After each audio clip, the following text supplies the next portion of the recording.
જય હિન્દ મિત્રો, આજના નવા વિડીયોમાં આપણું હાર્દિક સ્વાગત કરું છું। તો આજના વિડીયોમાં આપણે વાત કરવાની છે કે ખાસ પોલીસને પીએસઆઈ અને પોલીસ કોન્સ્ટેબલનું ફોર્મ ભરતી વખતે તમારે કેટલાક પ્રશ્નો અંદર મૂંઝવાતા પ્રશ્નો છે તેના વિશે આજના વિડીયોમાં વિગતવાર માહિતી જોઈશું। તો વિડીયોમાં છેલ્લા સુધી બન્યા રહેજો, જેથી તમારા તમામ પ્રશ્નોનું સોલ્યુશન આજે મળી જશે। કેવી રીતે ફોર્મ ભરવું તેના વિશે કેટલાક પ્રશ્નો છે, મૂંઝવાતા પ્રશ્નો, તેનું સોલ્યુશન આજે મળી જશે એક જ વિડીયોની અંદર। તો વિડીયોમાં છેલ્લા સુધી બન્યા રહેજો, જેથી તમામ પ્રકારની તમને માહિતી મળી રહેશે। અને વિડીયોમાં આગળ વધતા પહેલાં તમે હજુ સુધી ચેનલને સબસ્ક્રાઈબ ના કર્યું તો ચેનલને જલ્દી સબસ્ક્રાઈબ કરજો, જેથી બધી જ ભરતીને લગતી અપડેટ મળવા અત્યારે ચેનલને જરૂર સબસ્ક્રાઈબ કરો અને તમારા મિત્રો સુધી વિડીયો શેર કરો। તો હવે આપણે ટાઈમ ન બગાડતા વિડીયો આગળ ચાલુ કરીએ। ગુજરાત પોલીસ ભરતી બોર્ડ દ્વારા ગુજરાત પોલીસ ભરતી બોર્ડ અંતર્ગત ગુજરાતના પ્રશ્નો જવાબો, તો કે ખાસ નીચે જણાવેલ પ્રશ્નો અને તેના જવાબો ફક્ત ઉમેદવારોની સમજ માટે અને આ બાબતે કોઈ વિવાદ કે મતભેદ માન્ય રહેશે નહીં। તો સૌ પ્રથમ પ્રશ્ન છે, તો ધોરણ 12માં 2 માર્કશીટ છે, તો કઈ માર્કશીટ અપલોડ કરવી? તો તેની અંદર છેલ્લી માર્કશીટ અપલોડ કરવાની રહેશે। પીએસઆઈની અરજી કરવાની હોય તો કઈ માર્કશીટ અપલોડ કરવી? તો કે ધોરણ 12માની માર્કશીટ અપલોડ કરવાની રહેશે। તો કે ધોરણ 12માની ડુપ્લિકેટ માર્કશીટ અપલોડ થઈ શકે?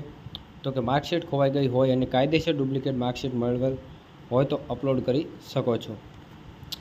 અરજી ફોર્મ ભરવામાં ભૂલ થઈ હોય તો અરજી ફોર્મ કન્ફર્મ ન થઈ હોય તો એડિટ કરી શકાય, પણ કન્ફર્મ થયા બાદ એડિટ કરી શકાતા નથી। તો અરજી કન્ફર્મ થઈ ગયેલ હોય અને ભૂલ સુધારી હોય તો અરજી ફરીથી કરી શકાય, પરંતુ એકથી વધારે અરજી કરેલ હશે તો છેલ્લી કન્ફર્મ થયેલ અરજી માન્ય ગણાશે।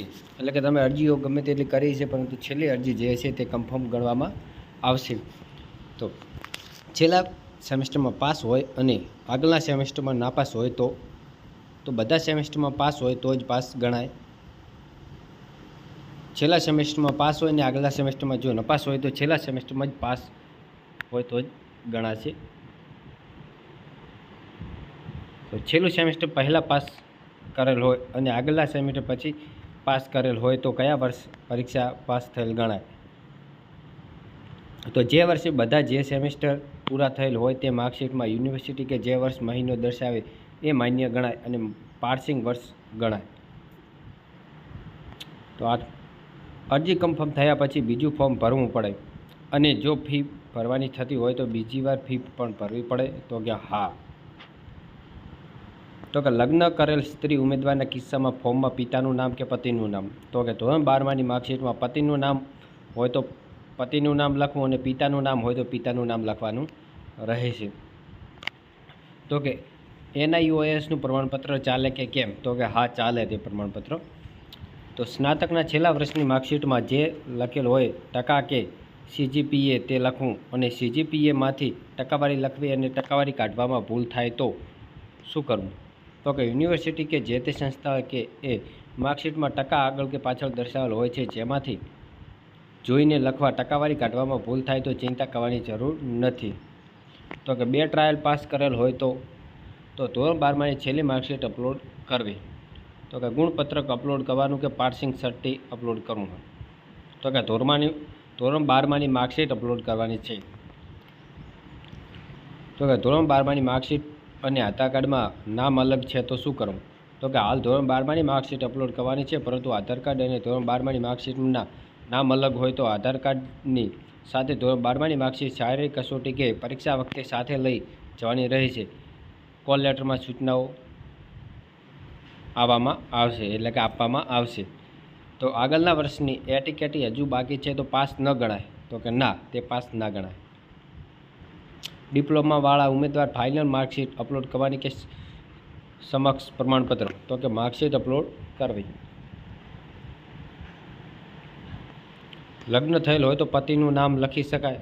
ધોરણ 12માની માર્કશીટમાં પતિનું નામ હોય તો પતિનું નામ લખવું અને પિતાનું નામ હોય તો પિતાનું નામ લખવું। તો ધોરણ 12માની માર્કશીટમાં એક અક્ષરની ભૂલ છે તો શું કરવું? અત્યારે ધોરણ 12માની માર્કશીટ મુજબ નામ લખવાનું થાય છે। દસ્તાવેજ ચકાસણી વખતે જે તે સુધારેલ પુરાવા રજૂ કરવાના રહેશે। છૂટાછેડા લીધેલ હોય તો અરજી ફોર્મમાં શું દર્શાવવું? અરજી ફોર્મમાં સેપરેટ બતાવવું।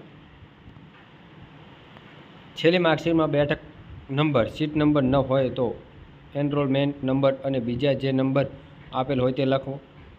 તો કે કોઈ સંસ્થા છેલ્લી માર્કશીટમાં બેઠક નંબરની જગ્યાએ બીજો કોઈ નંબર લખેલ હોય તો તે નંબર લખવો।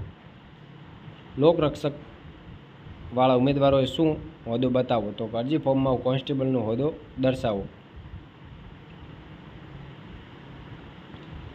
અરજીપત્રકમાં હાલ માત્ર પોલીસ દળમાં ફરજ બજાવો છો તેવું કેમ પૂછ્યું છે? તો કે બીજી નોકરી કરતા હોય તો શું કરવું? તો કે પોલીસ દળમાં જે લોકો નોકરી કરી રહ્યા છે તે પોલીસ સબ ઇન્સ્પેક્ટરની જગ્યા માટે નિયમોનુસાર ઉંમરમાં છૂટછાટ મળે છે, જેથી બીજી કોઈ જગ્યાએ નોકરી કરતા હોય તેઓએ આવી કોઈ છૂટછાટ નથી. તે માટે તો પોતાની કેટેગરી સિવાય અન્ય કેટેગરીમાં લગ્ન હોય તો ફોર્મ કઈ કેટેગરીમાં ભરવું? તો આવા કિસ્સામાં તમારી જાતિની કેટેગરી માટે જિલ્લાના જાતિ વિભાગ પાસેથી માહિતી મેળવી લેવી જોઈએ. તો કે માર્કશીટ અને એલસીમાં અલગ અલગ નામ હોય તો શું કરવું? તો કે માર્કશીટ મુજબ લખવાનું છે. બિન અનામત વર્ગ એટલે શું? તો કે આ અંગે વેબસાઇટ ઉપર વિગતવાર મૂકેલ છે, તેનો અભ્યાસ કરી લેવો. તો જો કોઈ ઉમેદવારને ખાસ કિસ્સામાં જરૂરિયાત જણાય તો રૂબરૂ મુલાકાત માટે નીચેના સરનામામાં સંપર્ક કરવાનું રહેશે. ગાંધીનગર સેક્ટર, ગુજરાત પોલીસ ભરતી બોર્ડ કચેરી, બંગલા નંબર G12, શરીત ઉદ્યાનની નજીક, સેક્ટર 9, ગાંધીનગર, પિનકોડ 38-207. તો આજના વિડીયોમાં આપણે આટલી જ માહિતી જોઈશું. અને આ વિડીયોમાં ખાસ માહિતી છે કે તમે ફોર્મ ભરતી વખતે ખાસ તમારે માર્કશીટના આધારે ફોર્મ ભરવાનું છે. જે માર્કશીટની અંદર લખેલ હોય તેવી રીતે ફોર્મ ભરવાનું રહેશે. માર્કશીટમાં હોય તેવી જ રીતે, જે રીતે માર્કશીટમાં નામ હોય તે રીતે ફોર્મ ભરવાનું રહેશે. એક પ્રશ્ન અંતે નથી, પરંતુ હું તમને જણાવી દઉં છું. તો કે આપણે ફોર્મ ભરતી વખતે પહેલી સરનેમ એડ કરવાની હોય છે, પછી તમારું નામ ને પછી પિતાનું નામ લખવાનું હોય છે. અને ફોર્મ ભરતી વખતે સરનેમ પાછળ જતી રહે છે, તો તેમાં કોઈ પ્રોબ્લેમ આવશે નહીં. તે ફોર્મ ભરતી વખતે ચાલે છે. કારણ કે અમુકને પ્રશ્ન એવો થતો હોય છે કે માર્કશીટની અંદર અમારે નામ પાછળ છે અને આની અંદર પહેલું લખવાનું છે, તો શું કરવું? તો તે કોઈ વાત છે નહીં, તો તે પણ ચાલે એવું છે.